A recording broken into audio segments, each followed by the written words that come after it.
Assalamualaikum warahmatullahi wabarakatuh. Adik-adik kelas 4 yang hebat, jumpa lagi dengan channel Pak Guru Menjawab. Dan selamat datang juga bagi adik-adik yang baru bergabung di channel ini. Pada pertemuan kali ini, kita akan membahas pembelajaran untuk kelas 4, tema 1, subtema 1 pada pembelajaran ke-6. Sebelum mulai pembelajaran, silahkan adik-adik menyiapkan dulu alat tulis dan buku siswa kelas 4 tema 1. Dan agar tidak ketinggalan pembelajaran yang akan datang, jangan lupa untuk subscribe, like, dan share. Nah, adik-adik kelas 4 yang hebat, mari kita ikuti pembelajaran berikut ini dengan penuh semangat.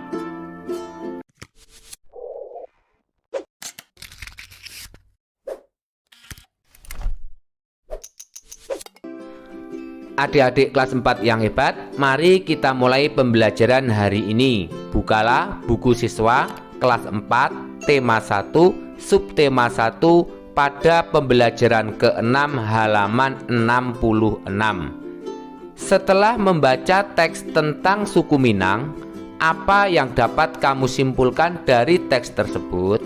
Kemudian ayo membaca. Setiap suku memiliki ciri khas masing-masing. Apakah kamu masih ingat tentang ciri khas suku Minang? Apa saja yang kamu ingat tentang suku tersebut? Selanjutnya, baca kembali teks tentang suku Minang, kemudian temukan dan tuliskan gagasan pokok dan gagasan pendukung untuk paragraf berikut. Mari bersama-sama kita mencari gagasan pokok dan gagasan pendukung paragraf 1 sampai paragraf 5. Kita mulai dari paragraf 1 halaman 67. Gagasan pokoknya, suku Minang terdapat di Provinsi Sumatera Barat. Gagasan pendukungnya, suku Minang sering disebut orang Padang atau orang Awak. Bahasa Minang adalah bahasa daerah suku Minang. Orang Minang gemar berdagang dan merantau. Malin Kundang adalah salah satu legenda dari suku Minang. Paragraf kedua halaman 68. Gagasan pokoknya, rumah adat suku Minang disebut rumah gadang. Gagasan pendukung, rumah gadang terbuat dari kayu dan berbentuk dasar balok. Lengkung atap rumah gadang tajam seperti tanduk kerbau dan lengkung badan rumah landai seperti badan kapal. Atap rumah gadang terbuat dari ijuk.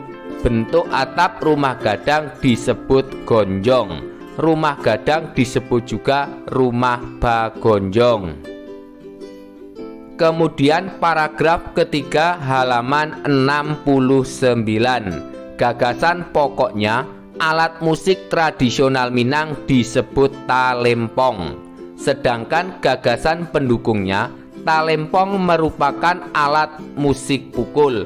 Alat musik Minang lainnya adalah saluang. Saluang merupakan alat musik tiup. Kemudian paragraf 4 halaman 70. Gagasan pokoknya, tari-tarian suku Minang.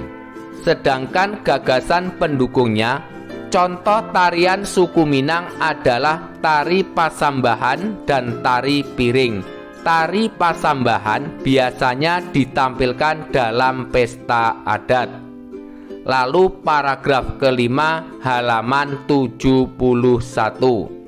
Gagasan pokoknya, makanan khas suku Minang. Sedangkan gagasan pendukungnya, rendang sangat terkenal sampai ke mancanegara. Makanan khas suku Minang lainnya adalah sate Padang dan dendeng balado. Berikutnya halaman 72. Tulis kesimpulanmu tentang perbedaan gagasan pokok dan gagasan pendukung. Mari bersama-sama kita mengisi kolom pada halaman 72 bagian atas. Perbedaan gagasan pokok dan gagasan pendukung diantaranya: 1. gagasan pokok dapat ditemukan pada bagian awal atau akhir paragraf. Sementara itu, gagasan pendukung bisa ditemukan di mana saja. 2. Gagasan pokok berfungsi untuk menjelaskan inti dari paragraf, sedangkan gagasan pendukung bertujuan untuk menjelaskan gagasan utama dalam teks. 3. Suatu paragraf hanya memiliki satu gagasan pokok, sedangkan gagasan pendukung dapat berjumlah lebih dari satu. 4. Gagasan pokok dalam suatu teks dapat diketahui jika membaca teks tersebut secara keseluruhan, sedangkan gagasan pendukung dapat ditemukan jika sudah mengetahui letak dari gagasan pokok. 5. Gagasan pokok berupa kalimat lengkap yang dapat berdiri sendiri, sedangkan gagasan pendukung tidak dapat berdiri sendiri. Selanjutnya, ceritakan kembali kepada temanmu tentang suku Minang. Berikut adalah contoh cerita dari suku Minang. Suku Minang atau orang Awak terdapat di Provinsi Sumatera Barat. Mereka berkomunikasi menggunakan bahasa daerah Minang. Orang Minang biasanya gemar berdagang dan merantau. Salah satu legenda dari suku Minang adalah legenda Malin Kundang. Rumah adat suku Minang disebut rumah gadang, yang terbuat dari kayu dan berbentuk dasar balok. Atap rumah gadang terbuat dari ijuk yang disebut dengan gonjong, sehingga rumah gadang disebut juga rumah bagonjong. Alat musik tradisional Minang disebut talempong, yang merupakan alat musik pukul. Alat musik lainnya adalah saluang, yang merupakan alat musik tiup. Tari-tarian suku Minang diantaranya adalah tari pasambahan dan tari piring. Tari pasambahan biasanya ditampilkan dalam pesta adat suku Minang.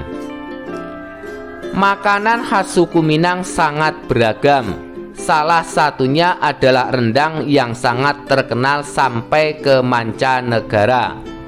Makanan khas suku Minang lainnya adalah sate Padang dan dendeng balado. Selanjutnya, halaman 72 bagian bawah. Buatlah rencana kegiatan yang mencerminkan sikap persatuan dan kesatuan dalam perbedaan di lingkungan sekolahmu. Jawab, contoh perilaku yang mencerminkan persatuan dan kesatuan di lingkungan sekolah adalah melakukan kerja bakti membersihkan ruang kelas bersama dengan teman-teman.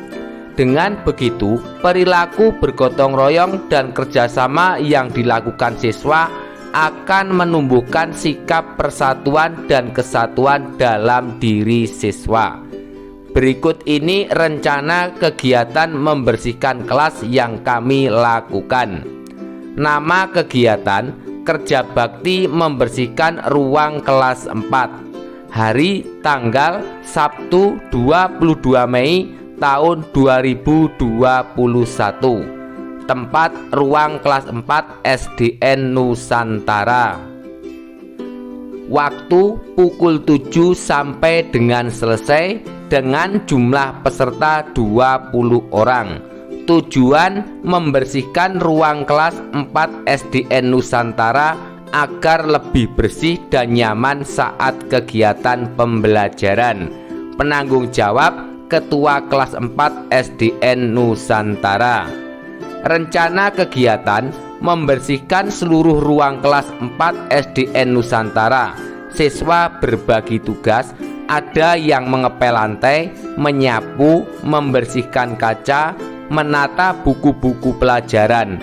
Siswa akan dibagi menjadi 4 kelompok sesuai tugas masing-masing. Kemudian ayo mencoba halaman 73. Permainan tradisional merupakan salah satu bentuk keragaman budaya yang ada di Indonesia, seperti permainan benteng-bentengan dan gobak sodor. Apakah kamu masih ingat cara memainkan permainan tersebut? Keterampilan apa saja yang kamu perlukan agar dapat bermain dengan baik? Bagaimana strategi memenangkan permainan tersebut? Diskusikan secara berkelompok dan tuliskan hasilnya pada kolom berikut. Mari bersama-sama kita mengisi kolom halaman 73. Berikut adalah contoh jawaban yang bisa dijadikan jawaban alternatif. Gerak dasar jalan dan lari sangat diperlukan dalam permainan gobak sodor dan bentengan. 1. Berjalan adalah aktivitas gerak memindahkan tubuh dari satu tempat ke tempat yang lain. Pada saat kaki melakukan pergantian langkah, salah satu kaki tetap menumpu pada dasar pijakan. 2. Berlari adalah aktivitas gerak memindahkan tubuh dari satu tempat ke tempat yang lain. Pada saat kaki melakukan pergantian langkah, badan dalam keadaan melayang di udara. Strategi dalam permainan tersebut adalah membagi anggota kelompok menjadi penyerang dan penjaga. Penyerang bertugas mencari celah agar dapat menyentuh benteng lawan, dan penjaga benteng harus menjaga benteng mereka dari pihak lawan yang ingin menyentuh benteng. Satu hal yang sangat diperlukan dalam permainan ini adalah kerja sama tim. Selanjutnya pada Ayo Renungkan halaman 74. Setelah belajar hari ini, renungkanlah apa yang kamu pelajari dalam hal menyikapi keberagaman dan perbedaan yang ada di sekitarmu. Jawab. Dari keberagaman dan perbedaan yang ada, kita mendapat banyak pembelajaran dan pengalaman hidup. Semakin banyak perbedaan, maka akan semakin berwarna hidup kita. Bagaimana caranya agar kamu dapat hidup berdampingan dengan teman-teman yang mempunyai latar belakang budaya, sosial, dan agama yang berbeda denganmu? Jawab. Kita harus saling menghargai, tidak mengusik atau mengganggu seseorang yang berbeda dengan kita, dan tak boleh pilih-pilih kawan karena latar belakang atau kepercayaan yang berbeda-beda. Nah, adik-adik kelas 4 yang hebat, demikianlah untuk pembelajaran hari ini, semoga bermanfaat. Dan agar tidak ketinggalan pembelajaran yang akan datang, jangan lupa untuk subscribe, like, dan share. Sekian dari kakak. Wassalamualaikum warahmatullahi wabarakatuh.